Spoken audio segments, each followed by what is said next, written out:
Welcome viewers, আজকে আমি আপনাদের জন্য আরেকটি নতুন রেসিপি নিয়ে এসেছি। এটা হলো সবার খুবই চেনা পরিচিত কাচকি মাছ।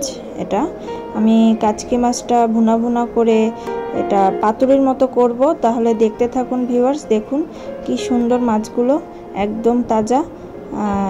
এগুলো যেভাবেই রান্না করেন না কেন, ভুনাটা বা পাতুরিটাই বেশি ভালো লাগে খেতে।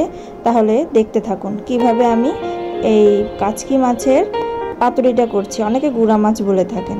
সো দেখতে থাকুন। প্রথমে আমি পেঁয়াজ কুচি দিয়ে দিলাম, পেঁয়াজ কুচি দিব। তারপর আমি দিব কয়েকটা কাঁচা লঙ্কা দিয়ে দিয়েছি। এরপর আমি একটু সর্ষে বেটেছিলাম, এই সর্ষে বাটাটা এর মধ্যে দিয়ে দিলাম। এরপর আমি কিছু রসুন থেতো করে রেখেছিলাম, সেটা দিয়ে দিলাম। একটু হলুদ দিয়ে দিয়েছি। আর ভিউয়ার্স, আমি আগেই বলে রাখি, এখানে আমি কাচকি মাছটা আগে পরিষ্কার করে ধুয়ে একটু হালকা নুন হলুদ মাখিয়ে রেখেছিলাম।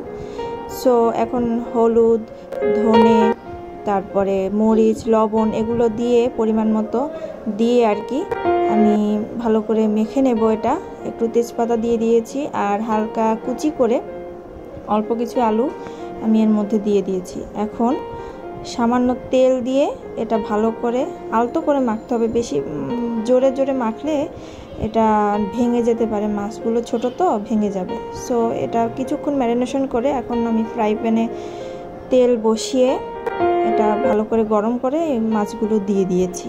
দেখুন ভিউয়ার্স, কি সুন্দরভাবে আমি মাছগুলো দিয়ে দিয়েছি। এখন খুন্তি দিয়ে আমি এটাকে আলতো করে বারবার নেড়ে দিচ্ছি আর সামান্য একটু জল দিয়ে দিয়েছি। জল দিয়ে এটা আমি ঢেকে দিয়েছি। আর চুলার আঁচটা আমি একদম মিডিয়াম টু লোতে রেখেছি, যাতে এটা নিচে লেগে না যায়।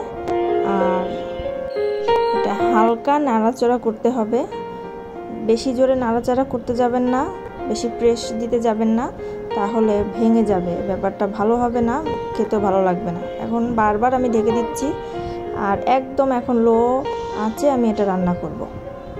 এই তো, এই যতক্ষণ না জলটা পুরোপুরি টেনে যাচ্ছে এবং এটা পুরোপুরি ভুনা ভুনা হয়ে না যাচ্ছে, ততক্ষণ পর্যন্ত এটা আমি বারবার ঢেকে ঢেকে রান্না করব। এই তো আমার কাচকি মাছ বা গুঁড়া মাছ পাতুরিটা হয়ে গেছে। এটা কলা পাতা দিয়েও করা যায়, আমি কলা পাতা ছাড়াই করেছি। আপনারা চাইলে কলা পাতা দিয়েও এটা করতে পারেন। তো আমার এই রেসিপিটা যদি আপনাদের ভালো লেগে থাকে তাহলে লাইক কমেন্ট করতে ভুলবেন না আর আমাদের পাশে থাকবেন। সো সবাই ভালো থাকবেন, সুস্থ থাকবেন। নমস্কার।